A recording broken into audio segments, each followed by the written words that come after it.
What's a fermentation co-op and why do we have one in Worcester? It's April the 3rd, 2018, and this is 508, a show about Worcester.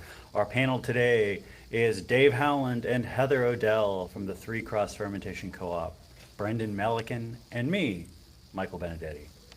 Today we're talking about the City Council agenda, finding $100,000 of drug money in an abandoned house, why bus ridership is down, and Worcester's new official city seal. Brent crude oil is $68 a barrel, up 1% on the week.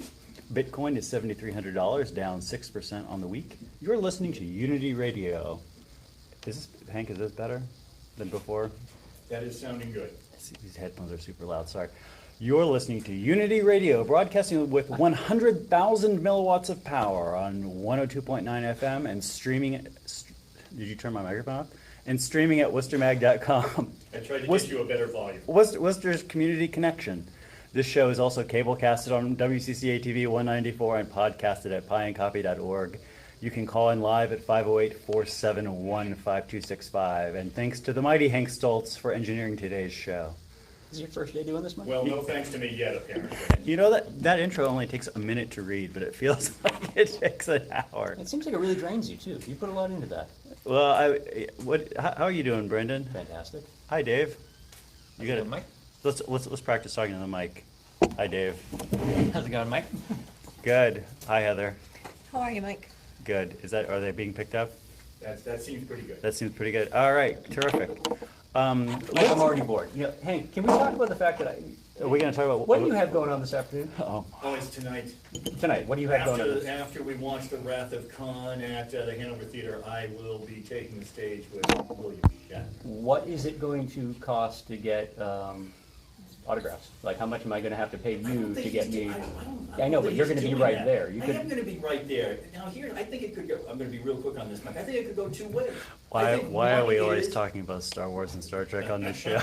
I think one is that I could really meet the guy. Yeah. I think two could be that I walk back there and the stage manager says, here's the deal, Mr. Shatner will come out, you will sit there, you will ask him some questions, and then at the end, he will shake your hand, and he's he's like Elvis, Sure. He's in the limo and he's gone. Yeah. So I don't know how much I'm gonna get to meet him. All right. Well, I've already seen some photos peppered around Facebook of him actually circulating around Worcester. So I'm hoping it's the former, not the latter, and I actually do get too. to hang out. I do too. Bring your tribbles.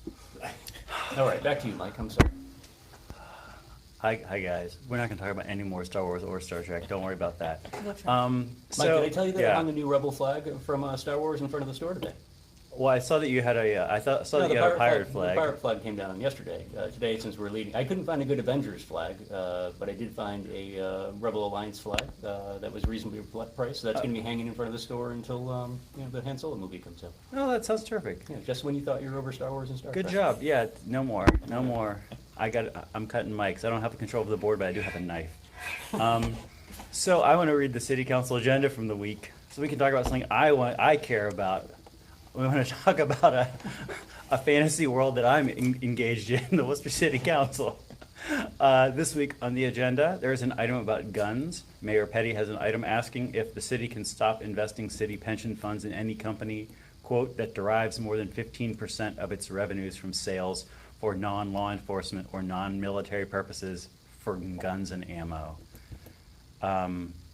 This is so strange. I mean, I never think of the mayor as like particularly having an agenda or like particularly sticking his neck out on anything. And this gun thing, he's just like 100%. Like, let's do it. Let's shut it down. Let's shut these guns down, Brendan. Let's shut the pension fund down, Mike. Yeah. I don't know. Who needs pensions? Not me. We have an item about lodging houses. Do you understand this item about lodging houses? I understand nothing about lodging houses, but I know it came from Councilor Bergman, so there has to be something sneaky going on here. If I was a real journalist, I would have emailed Mo Bergman last night. You know, Brendan, they say Mo Bergman, Mo problems, but I found Mo Bergman, Mo solutions. Actually, yeah, Mo's actually one of my favorite people. He's a great counselor. If I was a real journalist, I would have emailed him last night, but I was tired. He has an item on the agenda asking that existing multifamily homes not be considered lodging houses for city enforcement purposes, which I guess seems reasonable.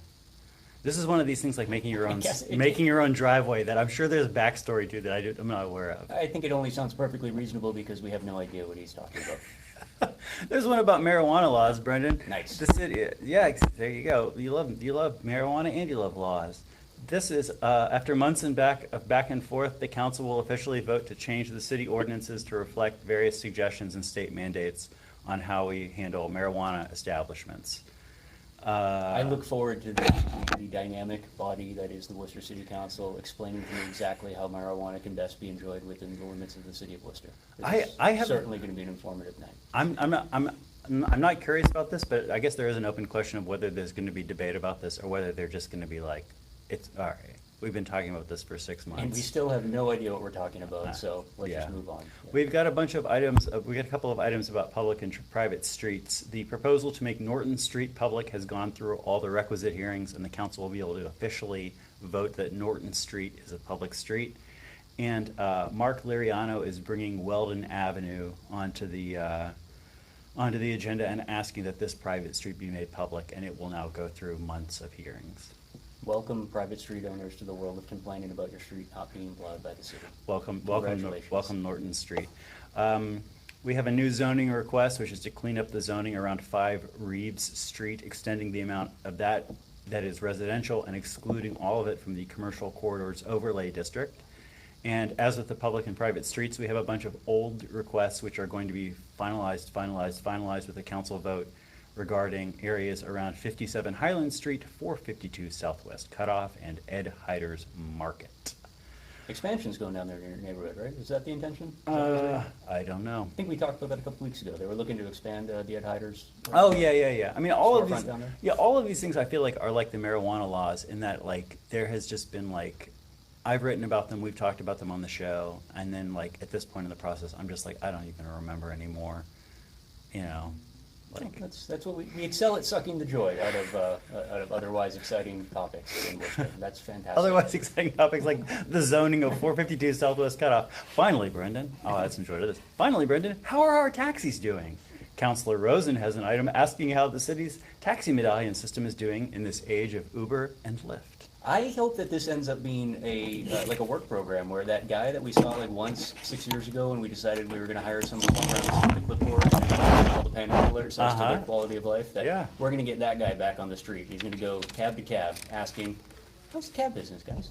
That's how we're going to get this report. I think that guy was Bob Flanagan, who may be listening to the show. Hi, Bob. Thanks, Bob. Appreciate it. Yeah, Bob, do you want to expect a phone call? You might get to talk to a bunch of taxi drivers. So many other items going on this week, Brendan. Bus rider. We could talk about bus ridership being down. We could talk about Clear Channel. We could talk about the radio business, property tax cuts. It's so thrilling. This is roll the dice on any of those. We could talk to 3cross. We should probably do that. Let's see if I get the camera to go on them. Hi guys. Yeah. Hi, everybody. Hi Heather and Dave. You guys should stretch out those ear goggles and see if you can get them on both your heads. One of you should listen to these because you'll look cooler. All right. I don't know. I don't really like wearing them, but now that I started wearing them, I wear them all the time. Hi guys, how's it going? Your voice sounds fantastic through here. Isn't it so much better? It sounds so much better through here. Radio is magic. What it does to anyone's voice. Really. Yeah.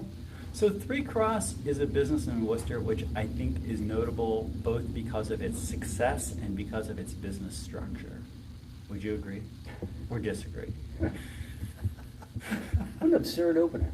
Go ahead and ask a question, tough guy. Why don't you talk to us a little bit about what 3cross is? Actually, because I know you've gone through some changes from a business model, but let's pretend that the people watching this, listening to this, have absolutely no idea what 3cross is. Maybe they only know about it from a perspective of spoke patterns. But talk to us a little bit about what you folks are doing down off Cambridge Street, in the home of the old Playoff Arcade, for those of us that are old enough and local enough to remember.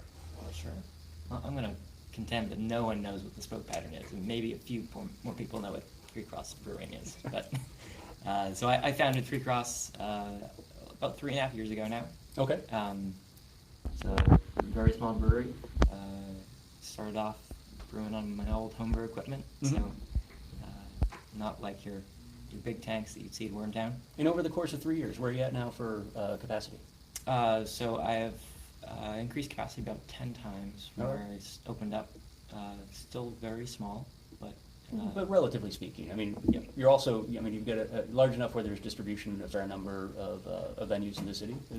Yeah, we have some limited distribution in a couple of hand-picked restaurants around town. But is there any focus on particular styles of beer, or is it you just whatever Yeah, so I brew all the beers still, Mm-hmm. and really it's just whatever I want and feeling like drinking at the time. And what do you feel like drinking right now? It's a little early right now. No, but it's 1:15. You're totally solid. We're 100% in the clear. Lately I've been on a bit of an IPA kick. Okay. So. See, I'm going the other direction. I'm getting really, I don't, it's, bored isn't the right word, but I feel like my taste buds are just going numb to the hops and IPA, and now suddenly like goes and sours are the things that are getting me all excited. Well, sure, but kicks last for a very short time with me. It's, That's true. yeah. Other way on here, goes, sour, IPA, where are we going? I'm all over the place depending on what the weather's like, if it's sunny or cloudy, warm or cold. Today it's like partly overcast with a 30% chance of rain. Where would that put you? That's gonna put me with the Imperial Amber that Dave just put out, Oh, or really? the Cannonball.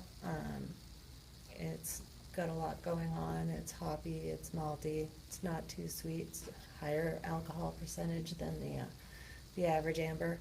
So yeah, that's what I'm feeling. We mentioned in passing as a joke the spoke pattern. Okay, just talk for a minute, though. I mean, that is kind of the theme of the brewery on some level, is an affinity for bicycles, right? Yeah.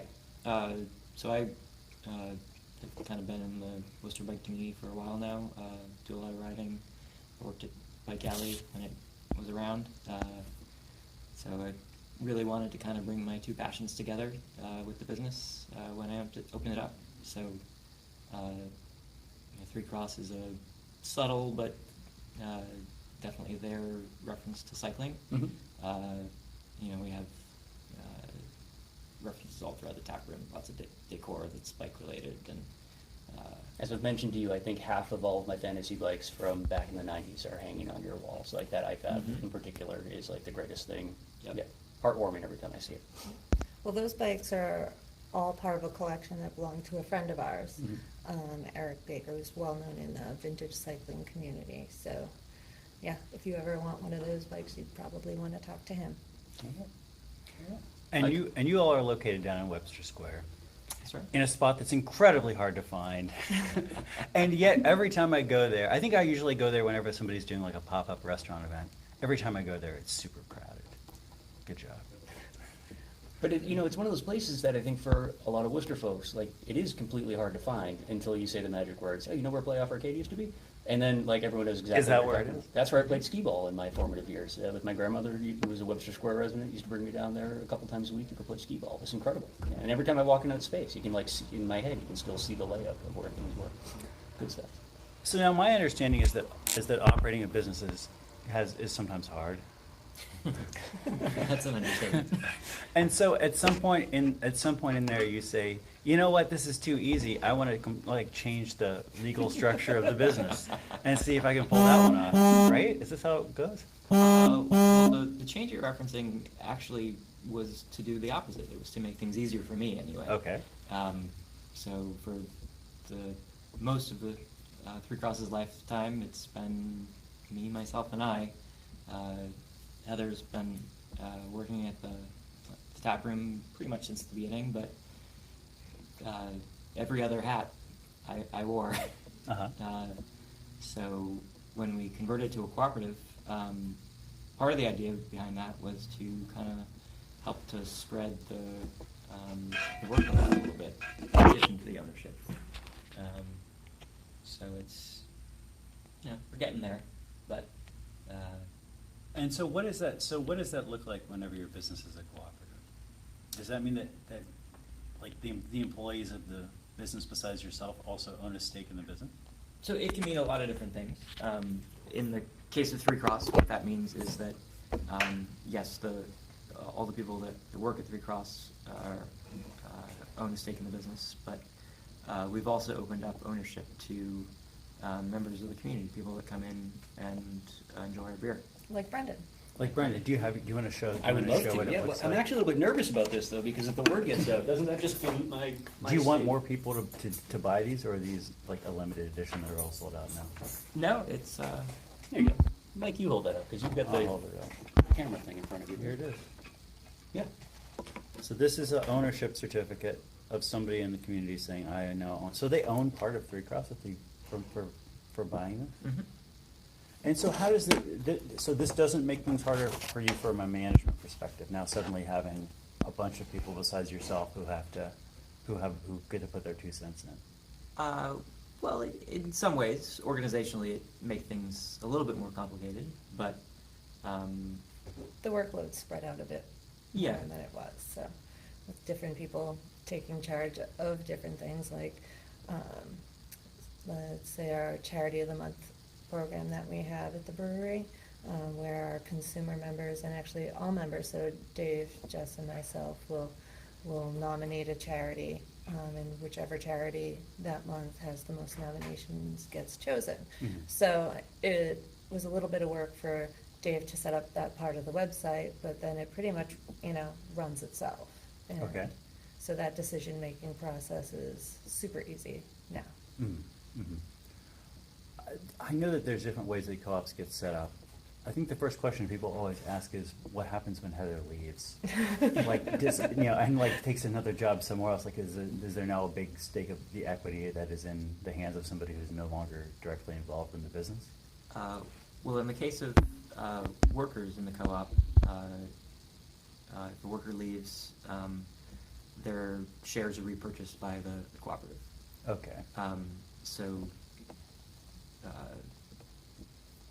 So by people that aren't actively working in the business. Okay, so by taking a job there, does this mean that somebody has to buy a share in the business to work there? So there's a provisional period of about Uh-huh. of a year. So anybody that gets hired, they have sort of a waiting period before Okay. they're eligible Okay. to become an owner of the business. Okay, and then at that point, they can decide, can somebody work there after a year? Does the person basically have to say, I'm buying in or I'm moving on? Or they could work there for 5 years and never buy a stake?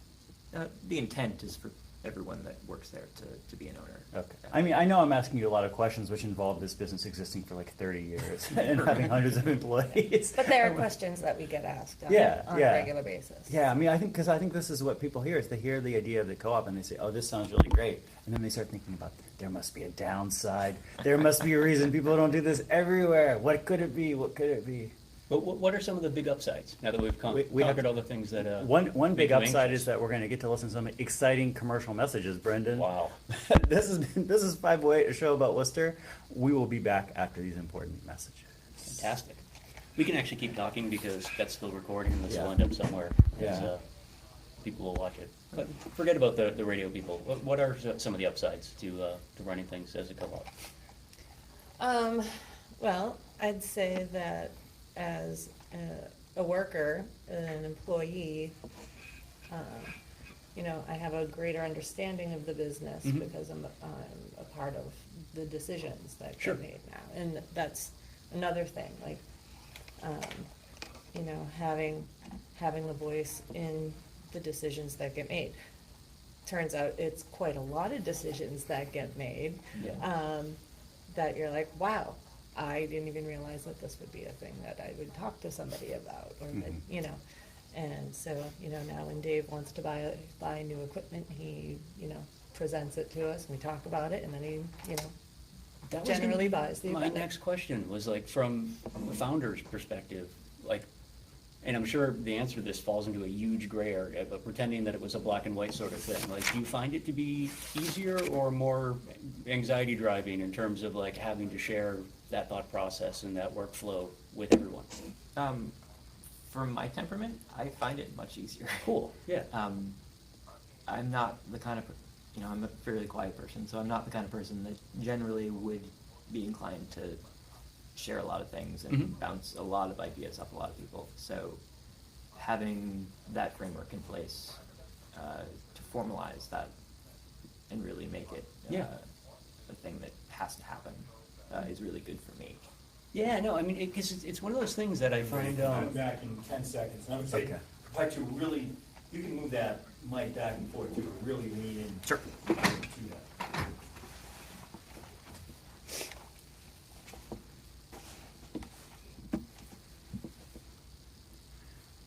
Everyone loves him. He's all alone in the world.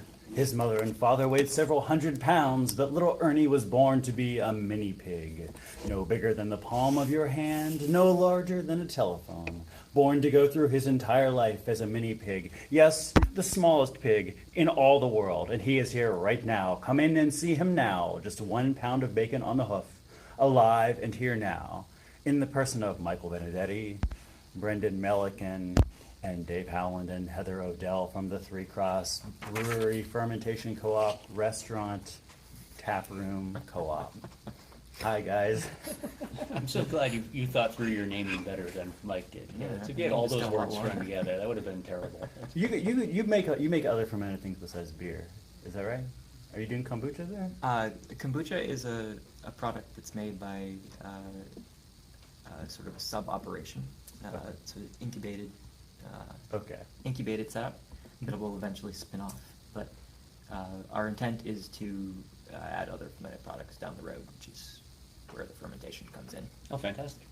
I've The- been doing some home experiments with some different things, so we'll see what happens. Awesome, yeah. Did you know that mini pigs were a totally made up thing? Not until he was done talking. Yeah, I mean, they don't even exist. Like, there was a point in time where you could go to a fair and see a mini pig, and pay money to see it, or buy one. It's just a newborn pig. Just a baby pig. If you buy it, you're gonna regret it unless you want a giant pig. Yeah, it's just like a scam, like a pet rock. Like, it's not really a pet, it's a rock. But, you market it right, people give you money for stuff.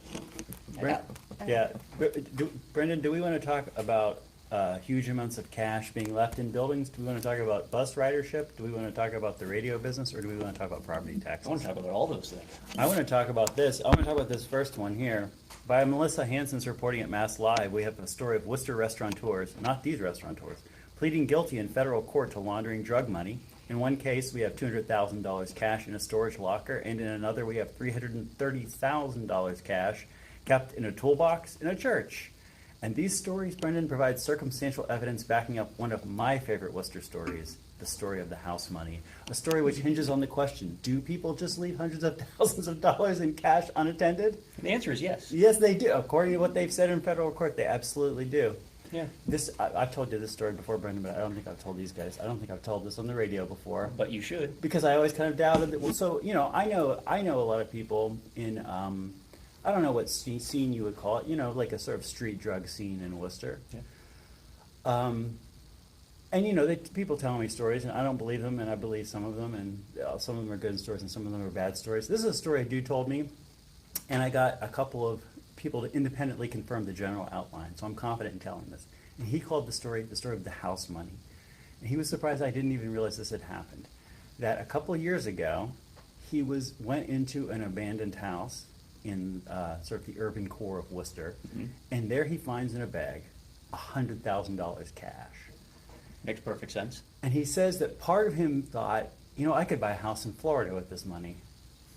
Yeah, Sure. that's rational. And then part of him thought, and as an active drug addict, who has lots of friends who are active drug addicts, we could just spend 3 months buying drugs and getting high 24/7. And I think that And he went for the second one. Yeah, no, that's the appropriate Worcester take on finding $100,000 in an abandoned building. Because you know what? I mean, and you're laughing, but I think deep down this guy probably took a step back and said, yeah, I could buy a condo in Florida, but then there's property taxes. I'm going to have to pay for rental management companies. Like, this becomes a burden over time, and that $100,000 is going to get you so far.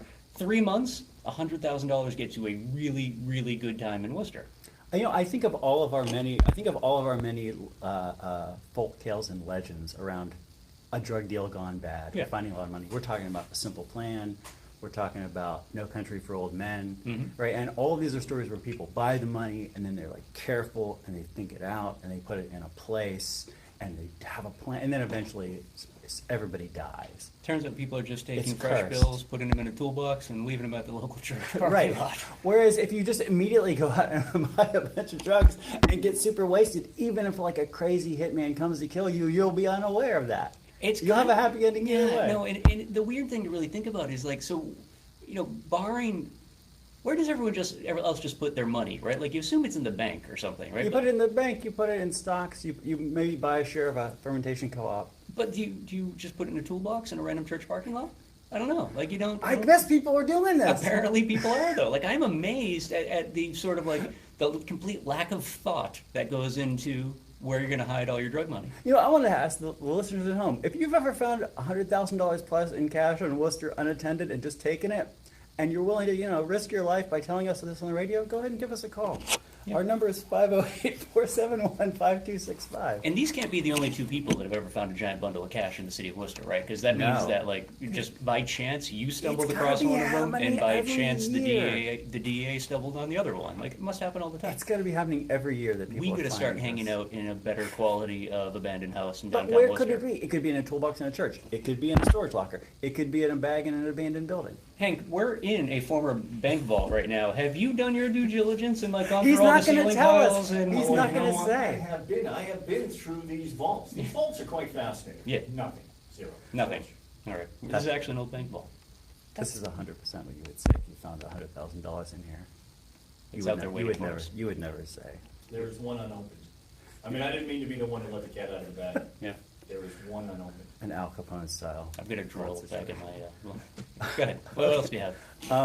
Anyway, I'm so happy we got to talk about that. We have a couple of minutes before the break. How many minutes do we have? I'll just read this real quick. Via Boing Boing and Wolf Richter, we have the headline, Clear Channel took over America's local radio. Bain Capital took over Clear Channel. Clear Channel went bankrupt. And in fact, last month, iHeartMedia, aka Clear Channel, filed for Chapter 11 bankruptcy. This is all the fallout of a 2008 leveraged buyout of Clear Channel by Bain Capital and Thomas H. Lee Partners. And as you might expect of a deal financed in part with $18 billion of debt in the year 2008, it did not go well. We've seen this happen with so many companies, most recently Toys R Us, where I think that we all sort of hear the stories and we initially think, oh, this is just the internet doing in the radio business or the toy business, but it's really them borrowing a lot of money at the wrong time and then having like no flexibility going forward because they're, you know, But also doing it with intent, because in both cases, you're talking about equity firms that make their money by overextending the available credit to a business that's already in trouble. Yes, So yes. it's totally intentional. It's oh like, yeah, it's malfeasance. people but are it's like- making. I mean, maybe Bob Toys R Us is not making a lot of money off of this, but Bob Bain is really. His cashing name in was on Joffrey, and there was no Bob anywhere in that this. His family. It name was Joffrey. the giraffe. People You remember him. Of course. That was. Of course, I remember that guy. Nice. Oh, that Next thing guy. you tell me you never went to Playoff Arcade to play skee-ball with your grandma in '83, Mike. I never went to any arcade with my grandma. Ladies and gentlemen, this is 508 Worcester's Libertarian Voice, and we will be back after these important messages with more. Yeah, that whole thing with, you know, it kind of sucks having to have conversations about equity firms like that, because you still have all these narratives that think like Amazon is killing retail, right? But the reality is, like, when you look at numbers, it's only like 13% of Amazon's business impacts like traditional retailers at all. Big giant box stores that then go through multiple levels of consolidation, and then the only buyer remaining are equity firms that then suck the life out of them. That's the thing that kills retail. But people keep getting mad at Amazon.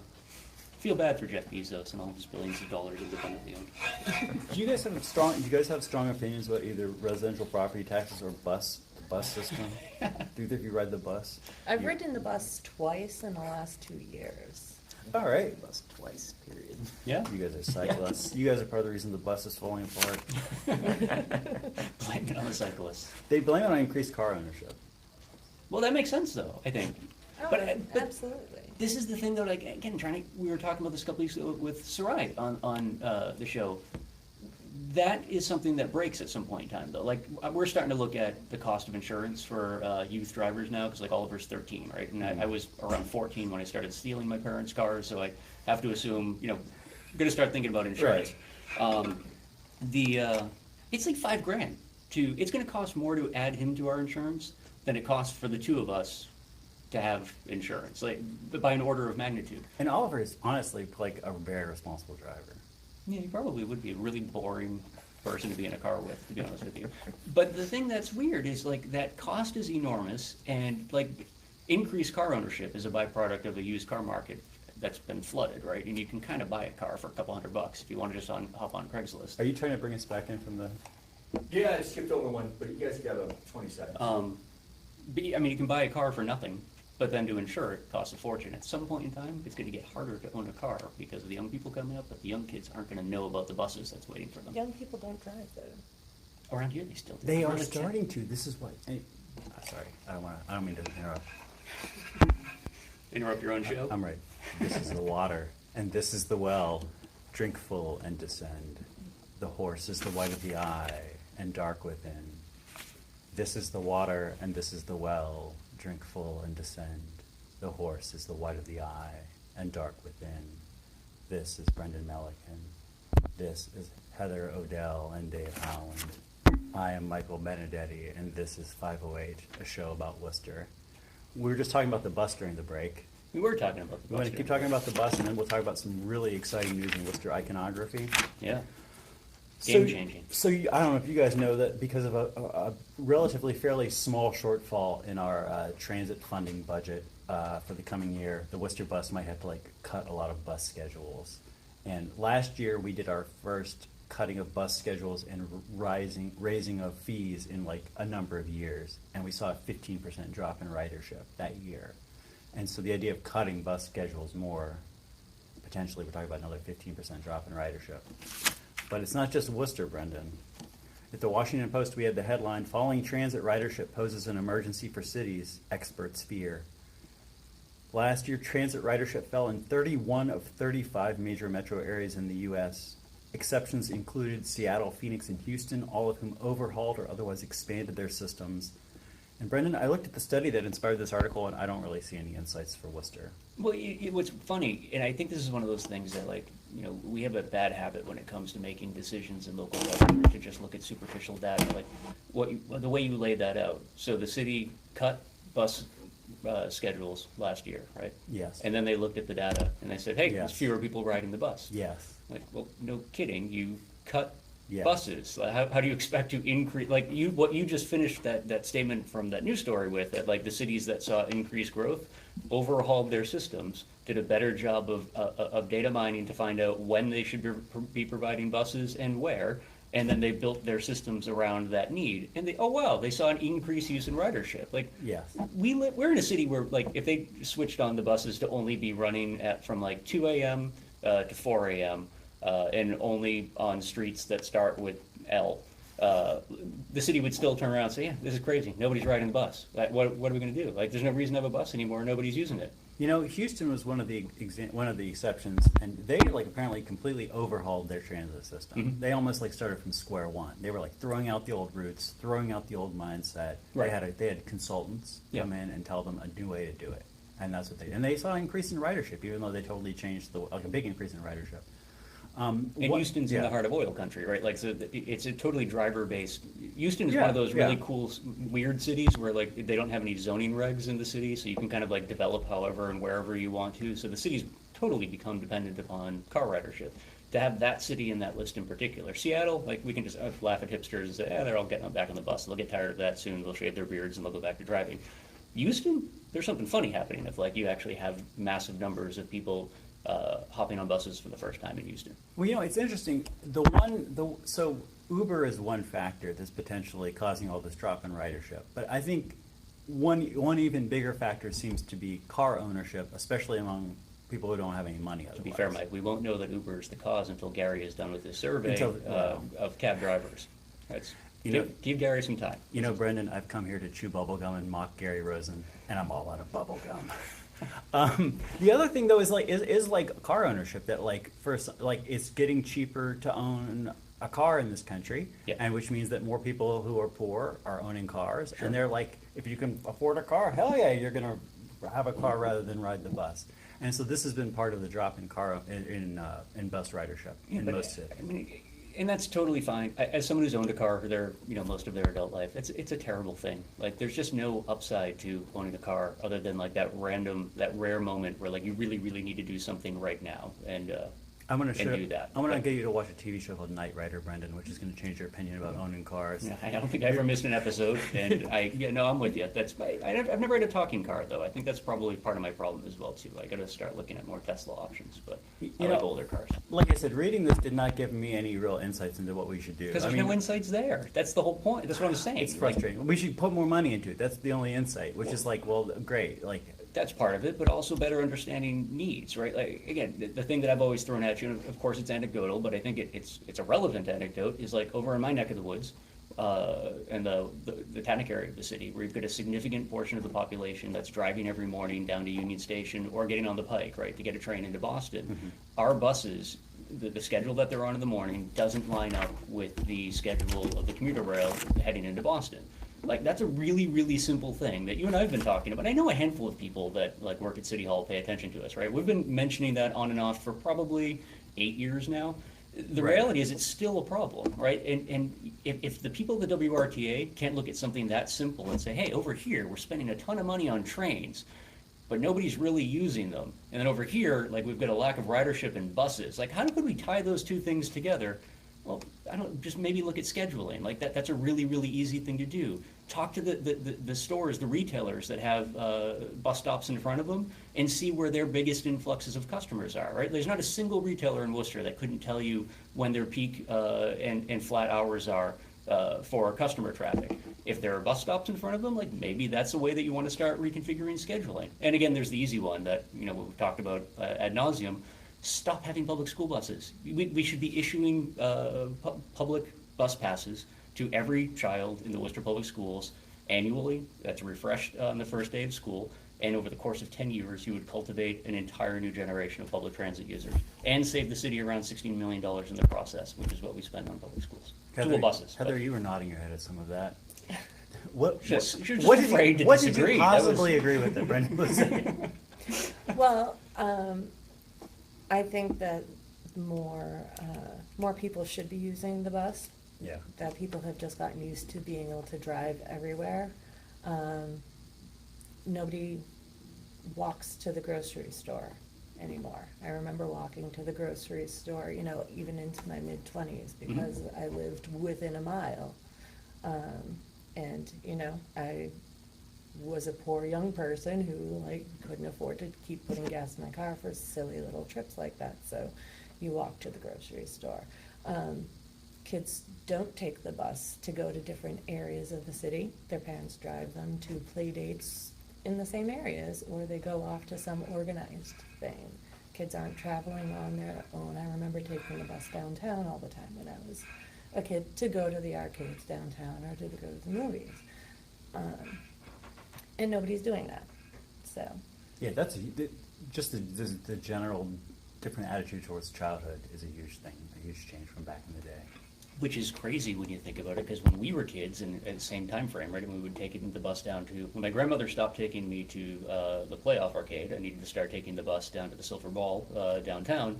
That was at the height of the crack epidemic. There were literally bullets flying everywhere in the city of Worcester. Right. We've never had a safer city to live in, but if you talk to parents, it's like, Well, that's because you could buy Chinese throwing stars downtown. you back then you could buy anything. could That's buy- fantastic. Butterfly knives, Mike, you would have been in heaven as When I was, I always point this out. When I was a kid, kids brought throwing stars and butterfly knives to school every day. Kids brought firearms to school every day. Yeah, but No kid got shot. No kid got stabbed. You grew up in the woods. It was a little bit different. I was going to say, you change the story all the time. It used to just be hunting rifles and shotguns during deer season. Now there's There was that ninjas too. running around. There was there's- that too. There's samurais in the hallways. I think you just took that to a whole nother level. I was just talking to my Kim's father. was quite the place, though. That It was a an amazing special, spot. special spot. I was just talking to my father the other day about Worcester's, reduced crime stats that were at some sort of all-time low in crime or whatever in Worcester, and he was like, well, here in West Virginia, where every single person owns a gun, things are also going really well. Brandon, one of the many strengths Worcester has as a city is a really good city seal. The heart and laurel branches. It looks official. It's elegant. I know many people who have a tattoo of this seal. Yeah. Do you have you don't have a tattoo of this No, seal? I have a tattoo of the outline of the Commonwealth of Massachusetts without Martha's Vineyard and Nantucket, because I figure sea level change will probably wipe them off, and it saves me the money necessary on laser. Do you know anybody who has a tattoo of the state of Massachusetts flag? No, but that was one, when I was having this done, that was something I was thinking about, but we were also in the process of changing it. They were changing the flag. well, because the Native American dude in the middle there, Yeah, they were right. they were getting a little weird about him being there. Right. Yeah. Like, why is he there? Yeah, it was like the old mascot. suspicious. We've changed a lot. You know, it's funny. We're definitely in like in a realm now, like today, where mascot changeovers is like a big. Yes. We've done that a lot in Massachusetts over the years. When I was, Sure. do you remember the old? Were you around for the old Mass Pike? This logo? is getting so off of what I want to talk about. I know, but why are we doing this? Do you remember the old Mass Pike logo? No. It was an awesome like hat with like an arrow. Oh, the going through pilgrim it. hat. The pilgrim hat. Did with it the have an arrow? Yeah, an arrow through it. Yeah, it was. That's hilarious. Well, I can see why people took offense to it, but as we always like to point out, we wouldn't have Worcester if it wasn't for Worcester being burnt That to should the be ground. that should be the twice most by- appropriate city seal of Worcester, of like Yeah. the city where if you don't leave, you will be decapitated and your children will be kidnapped. Yeah, and then we're gonna burn. And then your Village, yeah. house is going to be burned to the ground either way. You Whether can or leave or not. It doesn't matter if there's $100,000 in cash. Anyway, It's still we have a burning great down. Go ahead. seal though. We have a great seal. Like so many things about the city are tacky. Our seal is really sweet. Well, so anyway, in one of these things which is kept way under the radar, and I don't know who in city government masterminded this. It was like Che Anderson or Gary Rosen of these types. This week, the city unveiled a new official city seal.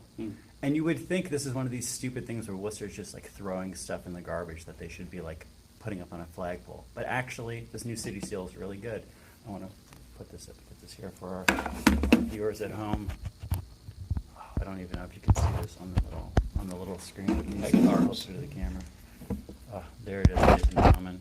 So this is a seal, which is basically like the heart and the laurel branches, or at least a green circle that's like the Yep. laurel branches. It has the turtle boy on it. It has a bunch of figures of sort of the founding fathers of Worcester. I think Daniel Gookin, the missionary. I think Matunis is one of these people. And it's just a really great reminder of our history. It has a 3-decker on there. Yeah, most people don't realize how many of Worcester's founders were actually Juggalos. I want to pass this to you guys.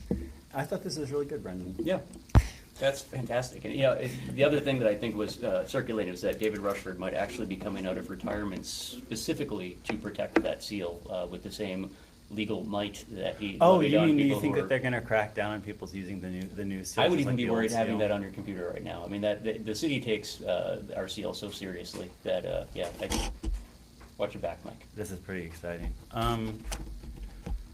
Oh, finally we're on the last page. I have a weird recent paper related to affordable housing. It's by Jeremy Moulton, Benny Waller, and Scott Wentland. They looked at 2 statewide ballot measures in Virginia, which cut property taxes for disabled vets and senior citizens. We have a similar deal in Worcester, where if you are someone on a fixed income, you can petition, I guess, the city, and it's very likely the city will say you don't have to pay taxes, or you could get a reduction in property taxes. And this paper showed that soon after Election Day, when these measures passed, meaning that seniors and disabled vets would have lower property taxes, the price of senior housing, quote, rose sharply, as did the price of housing in areas that had dense numbers of disabled vets or seniors, whereas housing prices in other areas didn't really change. What am I supposed to take from that? I think what you're supposed to take from that, the economic argument is complicated and I don't understand it. That's what I'm going to take from it. I mean, I think what you're supposed to take from it is something along the lines that it's for someone who is an existing senior in existing senior housing, it helps you. Sure. For someone who is a senior thinking about moving, maybe doesn't help you because now suddenly the price of those taxes is being reflected in your property taxes. Right. And I'm not sure if this is giving people an incentive to build more senior housing or whether it's a disincentive to build more senior housing. It's maybe an incentive because you're like, I can sell the senior housing for more than I could last year, so maybe I'm going to do that development of senior housing. But there is an increase in seniors, so maybe that's where the smart money should be laid, is in developing new senior housing. Yeah. Boomers, man, boomers refuse to go away. Yeah. So hopefully, I mean, you see an increase in the amount of senior housing that's available long term. Short term, what you see is that if you're a senior in Virginia, you're kind of pumped because your taxes are low. But if you're like thinking about becoming or buying comparable housing, but you're not a senior, you're not a disabled vet, you're just like, oh, this is too expensive. There's something else to be said there too, where I think you'd have to look, and we talk about this a lot locally, when we're discussing property taxes in that half of the year. So not knowing what the value of that housing was prior to the lift, like where did housing in terms of share of income fall for those two demographics before the change in property taxes, right? Because it's very possible all you saw was a lift in the value that was then coming up to what the market was willing to tolerate in the first place. So, and that was only offset by the decrease burden on the tax side.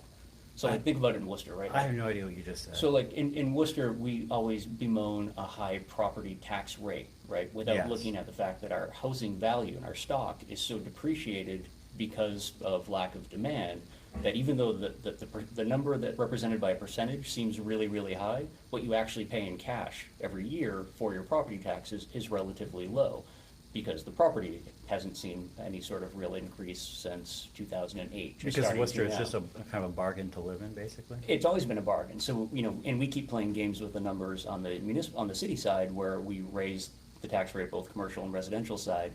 The commercial base keeps fleeing. We just saw that happen this week with Prime Metals announcing that they were leaving Worcester and going down to Sutton, specifically because of an increase Right. on the commercial tax rate. Right. But on the residential side, even though the percentage goes up as well, if in a 10-year period of time you don't see a lift in the property value itself, then actually that what you're paying in taxes is going down, right? You can raise the number, go from 10 to 13%, but if the value of the property you're paying that 13% on is actually shrinking relative to the economy itself, then you're paying less money. I keep getting distracted. I was just thinking about Prime Metals during the whole second part. That would be an You were awesome talking transformer. about. It would be cool. It would be a cool band name too, or maybe a metal venue in Worcester. I don't know. Hi, Heather and Dave. How are you? Good, good. We're gonna go to a commercial break in about a minute, but I just want to say hi. Thanks for being on the show again. Thanks for stopping by. Yeah. Yeah. I'm trying to think if there's anything else that we need to talk I about. hope so. You get a whole another segment to fill. Why don't you fill another page, Mike? I don't know. I'm sorry. I kind of attacked you. I Dead air. didn't mean to do that. That wasn't nice. So how are things going at 3cross this year? Things are going very well. We've seen an increase in the amount of people coming through the door on a Sunday afternoon. Mhm. Our expanded hours overall have really shown us that our growth is consistent. It's been good. It's And what are the hours for the store now? Or talk about where we are. When should people come there?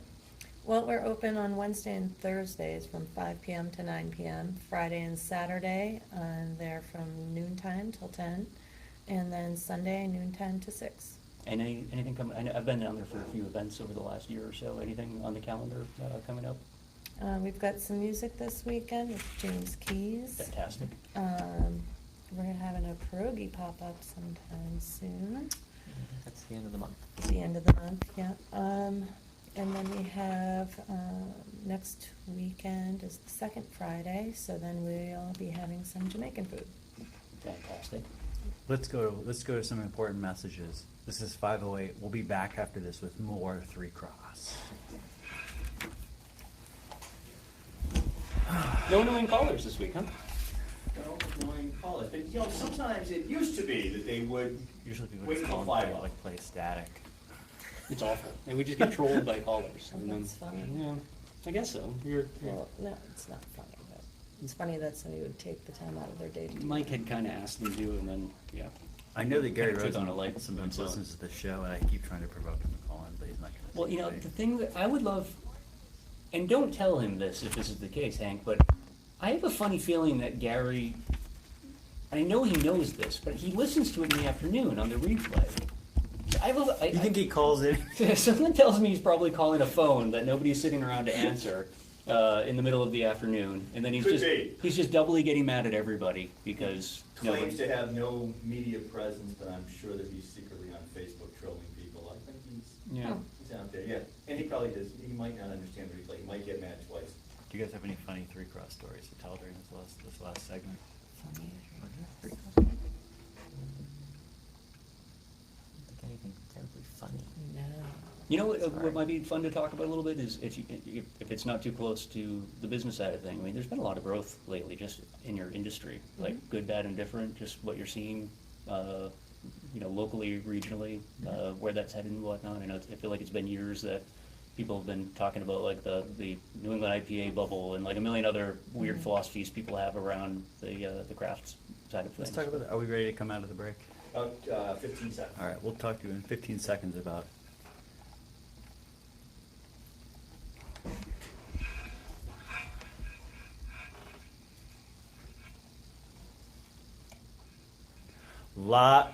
I'm not on yet, am I?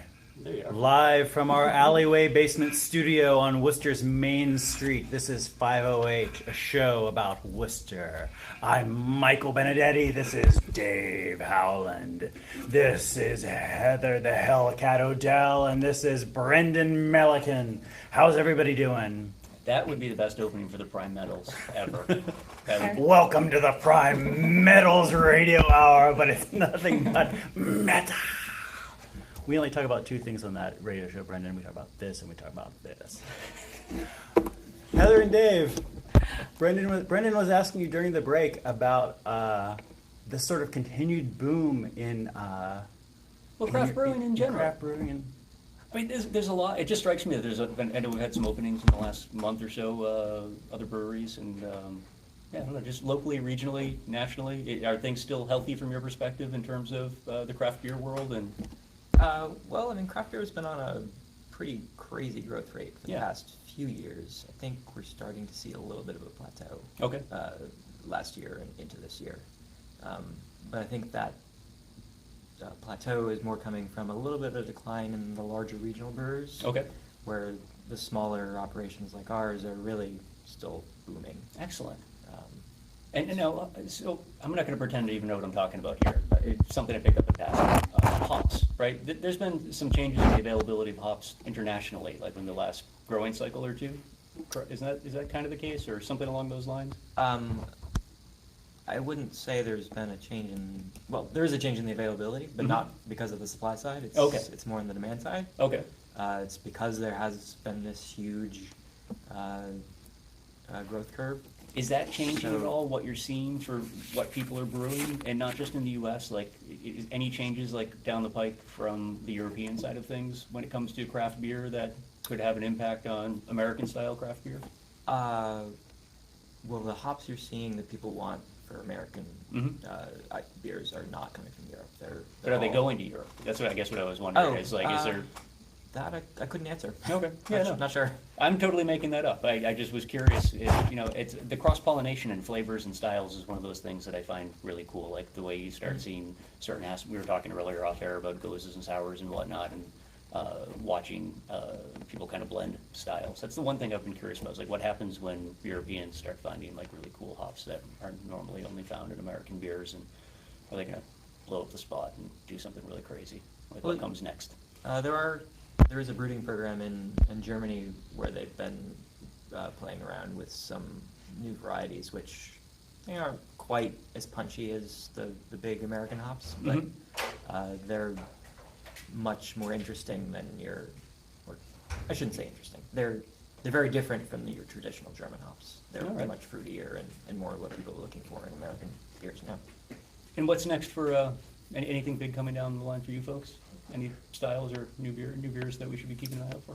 I mean, everything I'm doing brewing wise is just sort of a steady evolution. I can never predict when things are going to change. So, And where are some places, because we mentioned where they can find you, where are some places in the city that people can find you other than the former Playoff Arcade? sure. The Boynton on Howland Street is kind of our one steady tap handle. Thankfully, very close by to myself. Yep. Yeah. Thank you for that. Yeah.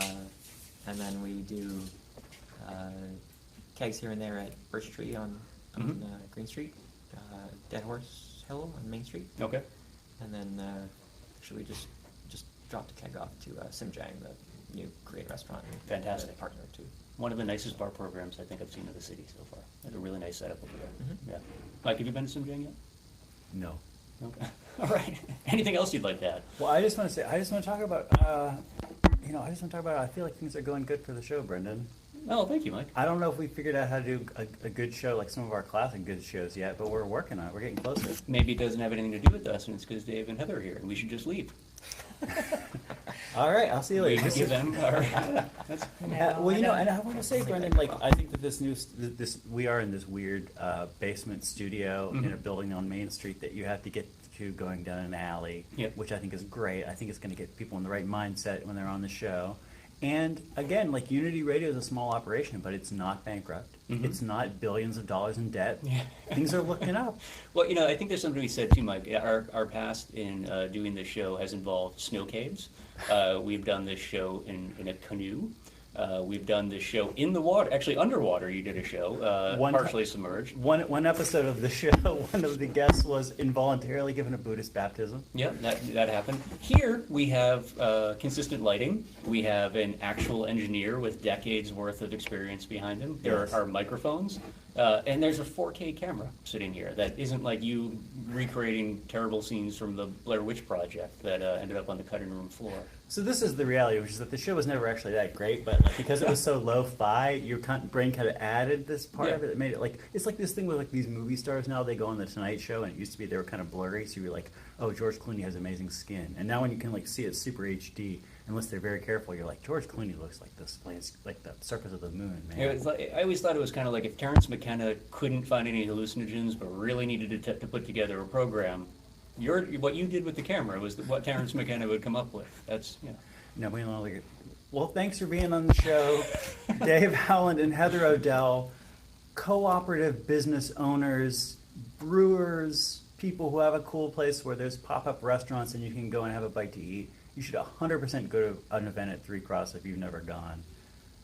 And look into buying a share of and the buy co-op. buy one of these certificates. If you're thinking about getting a tattoo in the coming week, you know the new city seal is out there. You can Yeah. get both of them if you want to. Old and new. Whatever- You get 2 biceps. William Shatner's on coming to Worcester tonight. I guess it's sold out, but you know Hank Stoltz. People who know Hank Stoltz, just ask him. He can hook you up. We'll remain Mike Benedetti for the next week. This will remain Brendan Melkin for the next week, and we'll remain looking forward to talking to you again. Thanks for having me back, Mike. Bye, guys.